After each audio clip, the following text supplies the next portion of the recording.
नमस्कार दोस्तों, मेरा नाम है ईशान और स्वागत है आप सभी का ईशान एडवर्स में। दोस्तों, हम लोग पिछले 2 वीडियो में इंडियन पॉलिटी पढ़ रहे थे और इसमें हमने ईस्ट इंडिया कंपनी के शासन हेतु पारित ब्रिटिश संसदीय अधिनियम और ब्रिटिश राज के शासनाधीन पारित अधिनियम पढ़ लिया हमने, जो कि 1773 से लेकर 1947 तक जो भी है सब पढ़ चुके हमने। अब आगे हम लोग को पढ़ना है संविधान का निर्माण। तो आइए दोस्तों शुरू करते हैं संविधान का निर्माण।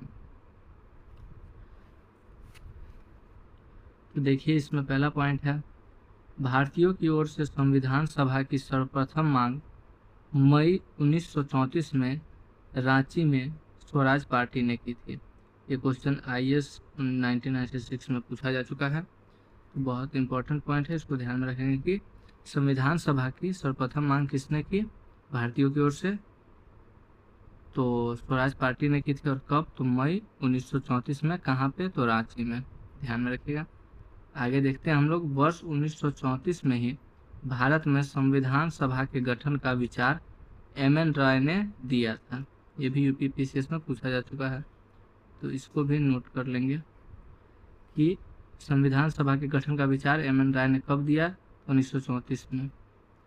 आगे देखिए, भारतीय राष्ट्रीय कांग्रेस के स्तर पर पहली बार स्वराज पार्टी के बाद पटना में मई 1934 में ही संविधान निर्माण के लिए आधिकारिक रूप से संविधान सभा की मांग की गई, जिसकी पुष्टि कांग्रेस के 1936 के फैजपुर अधिवेशन में की गई है।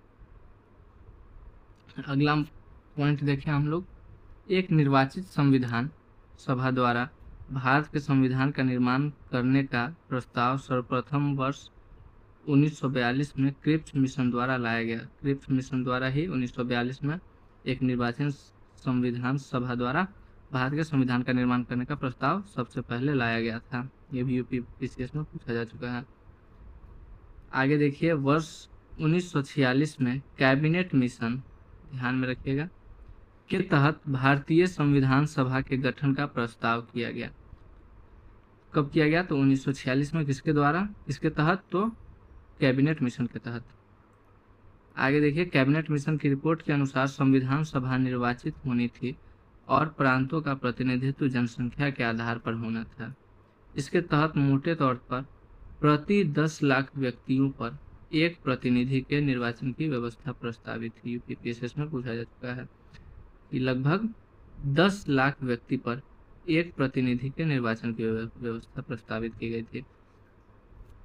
आगे, कैबिनेट मिशन के तहत संविधान सभा में कुल सदस्यों की संख्या कितनी निर्धारित की गई, तो 389, ध्यान में रखेंगे इसे। इनमें से 296 सीटें ब्रिटिश भारत और 93 सीटें देशी रियासतों को आवंटित की जानी थी। 296 सीटें ब्रिटिश भारत को और 93 सीटें देशी रियासतों को। आगे देखिए, ब्रिटिश भारत को आवंटित 296 सीटों में से 292 का चयन 11 गवर्नरों के प्रांतों से तथा 4 का चयन मुख्य आयुक्तों के प्रांत से किया जाना था। देशी रियासतों के प्रतिनिधि का चयन रियासतों के प्रमुख द्वारा किया जाना था। जो भी देशी रियासतों के प्रतिनिधित्व होते, उनका चुनाव, वहां का चयन वहां के प्रमुख द्वारा किया जाना था। आगे, प्रांतों को आवंटित की गई सीटों का निर्धारण 3 समुदाय मुस्लिम, सिख और सामान्य के आधार पर विभाजित कर किया गया। कौन कौन से 3 समुदाय, तो मुस्लिम, सिख और सामान्य, ध्यान रखिएगा। आगे देखते हैं, संविधान सभा मुख्यतः अप्रत्यक्ष निर्वाचन का परिणाम था। IAS में पूछा जा चुका है, ध्यान में रखेंगे इसे भी। प्रांतों की विधान सभाओं के निर्वाचित प्रतिनिधियों का उपयोग निर्वाचन मंडल के रूप में किया गया। यह निर्वाचन वयस्क मताधिकार पर आधारित नहीं था। ध्यान में रखेंगे, यह निर्वाचन वयस्क मताधिकार पर आधारित नहीं था। यह भी पूछा जा चुका है, ध्यान में रखेंगे। आगे देखिए, 1935 के अधिनियम के अनुसार मताधिकार कर शिक्षा एवं संपत्ति के आधार पर सीमित था। संविधान सभा की पहली बैठक 9 दिसंबर 1946 को नई दिल्ली में संपन्न हुई थी। यूपीपीसीएस में पूछा जा चुका है, इम्पोर्टेंट पॉइंट है। संविधान सभा की पहली बैठक कब हुई थी? तो 9 दिसंबर 1946। इस बैठक का मुस्लिम लीग ने बहिष्कार करते हुए अलग पाकिस्तान और अलग संविधान सभा की मांग की। अतः पहली बैठक में केवल 207 सदस्य, जिनमें 9 महिलाएं थी, उपस्थित रहे, जो कांग्रेस के सदस्य थे। देशी रियासत हैदराबाद ने संविधान सभा की पहली बैठक में भाग नहीं लिया, ये भी ध्यान में रखिएगा। सबसे वरिष्ठ सदस्य कौन थे? तो डॉक्टर सच्चिदानंद सिन्हा को संविधान सभा की प्रथम बैठक का अस्थायी अध्यक्ष चुना गया। तो प्रथम जो संविधान सभा का अस्थायी सदस्य किसे चुना गया? तो डॉक्टर सच्चिदानंद सिन्हा को। अगला पॉइंट, 11 दिसंबर 1946 को डॉक्टर राजेंद्र प्रसाद को संविधान सभा का अस्थायी अध्यक्ष चुना गया। तो अस्थायी अध्यक्ष पहला पूछे तो हम लोग बताएंगे सच्चिदानंद सिन्हा, और अस्थायी अध्यक्ष तो डॉक्टर राजेंद्र प्रसाद। कब? तो 11 दिसंबर 1946 को। एच.सी. मुखर्जी को उपाध्यक्ष और बी.एन. राव को संविधान सभा का संवैधानिक सलाहकार नियुक्त किया गया। तो ये बहुत इंपॉर्टेंट है, इसको ध्यान में रखना है और याद कर लेना है। अगला है 13 दिसंबर 1946 को जवाहरलाल नेहरू ने संविधान सभा में उद्देश्य प्रस्ताव पेश किया, जिसे 22 जनवरी 1947 को सर्वसम्मति से संविधान सभा द्वारा स्वीकार कर लिया गया। यूपीपीसीएस में पूछा जा चुका है। आगे देखिए, संविधान निर्माण के लिए संविधान सभा द्वारा विभिन्न समितियों का गठन किया गया था। यहाँ पे सभी समिति और उनके अध्यक्ष का नाम दिया गया है। इधर समितियां हैं और इधर उनके अध्यक्ष। जैसे संघ शक्ति समिति, तो जवाहरलाल नेहरू, ऐसे ही यहाँ पे दिया हुआ है। आप सभी इसको ध्यान में रखेंगे और याद कर लेंगे।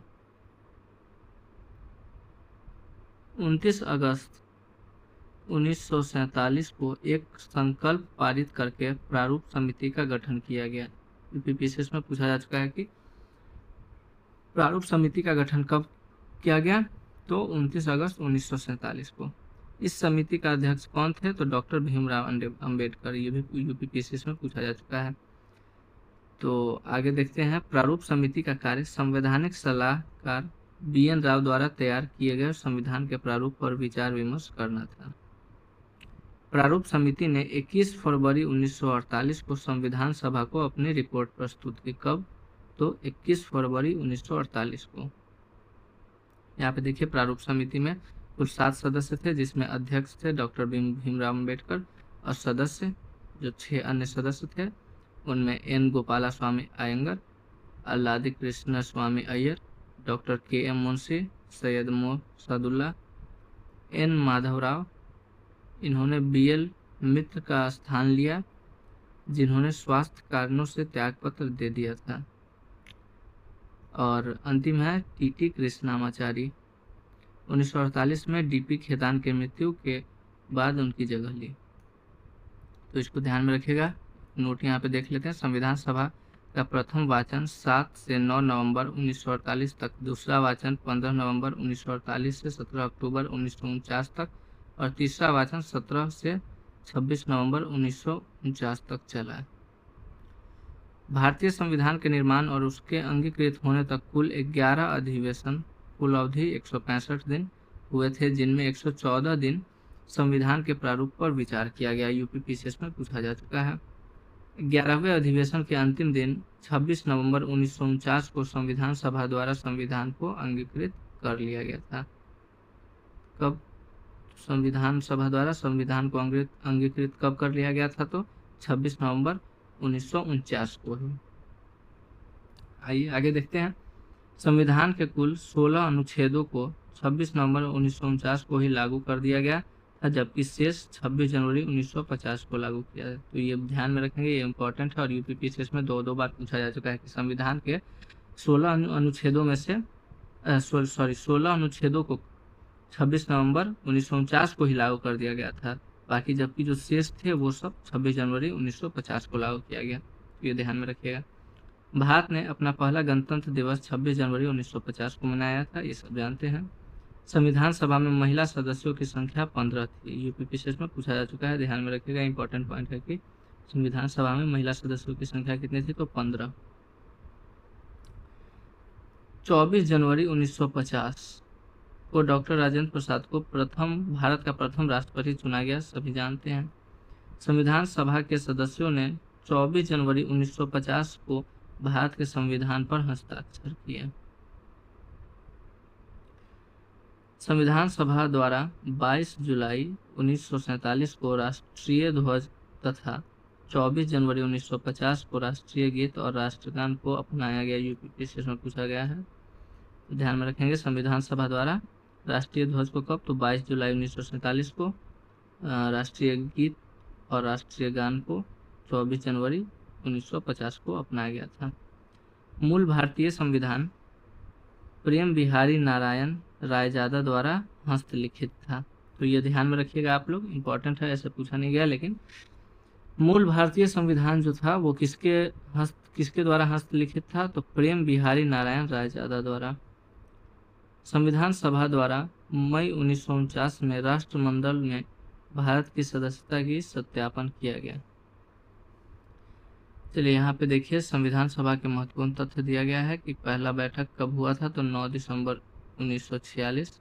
अस्थायी अध्यक्ष कौन थे, तो डॉक्टर सच्चिदानंद सिन्हा, यहाँ उनकी तस्वीर है, ये पॉइंट हम लोग पहले पढ़ चुके हैं। अस्थायी अध्यक्ष डॉक्टर राजेंद्र प्रसाद, उपाध्यक्ष HC मुखर्जी, संवैधानिक सलाहकार सर BN राव। संविधान निर्माण में लगा समय, कितना समय लगा, तो 2 वर्ष 11 माह और 18 दिन। प्रारूप पर बहस कितने दिनों चला, तो 114 दिन। कुल व्यय कितने हुए, तो यहाँ पे हम देख सकते हैं 63,96,729 रुपये। कुल वाचन 3 हमने पहले पढ़ चुका है। संविधान अपनाया गया कब, तो 26 नवंबर 1949 को, और संविधान लागू कब हुआ, तो 26 जनवरी 1950 को। कैबिनेट मिशन योजना के आधार पर भारत के लिए अंतरिम सरकार का गठन किया गया। 2 सितंबर 1946 को अंतरिम सरकार का गठन किया गया। इसमें मुस्लिम लीग के सदस्य शामिल नहीं हुए, हालांकि उनके शामिल होने का विकल्प खुला रखा गया था, लेकिन वो शामिल नहीं हुए।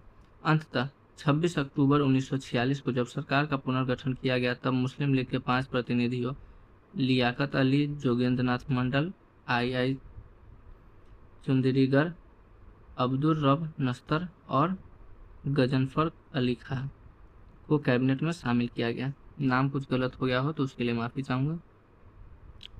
अंतरिम मंत्रिमंडल में कौन कौन थे, 1946 तो मंत्री और मंत्रालय यहाँ पे दिया गया है। जवाहरलाल नेहरू उपाध्यक्ष, विदेश एवं राष्ट्रमंडल संबंधी मामले सरदार वल्लभ भाई पटेल, सूचना एवं प्रसारण तथा गृह राजगोपालाचारी, शिक्षा, और लियाकत अली वित्त। ऐसे ही और भी पद यहाँ पे दिए गए हैं, आप लोग आराम से पढ़ सकते हैं। और एक नोट है लास्ट में, रियासतों को सरदार पटेल के नेतृत्व में भारत संघ में शामिल किया गया। हैदराबाद रियासत को पुलिस कार्रवाई के द्वारा, जूनागढ़ रियासत को जनमत संघर्ष के आधार पर तथा जम्मू और कश्मीर रियासत को विलय पत्र पर हस्ताक्षर द्वारा भारत में शामिल किया गया था। तो दोस्तों ये आज का वीडियो था, आज के लिए बस इतना ही। आने वाले वीडियो में हम संविधान के स्रोत के बारे में पढ़ेंगे। ये दूसरा चैप्टर जो है हमारा, और पहला चैप्टर हमारा कंप्लीट हो चुका है। दूसरा चैप्टर हमारा संविधान का स्रोत, ये हम अगले वीडियो में पढ़ेंगे।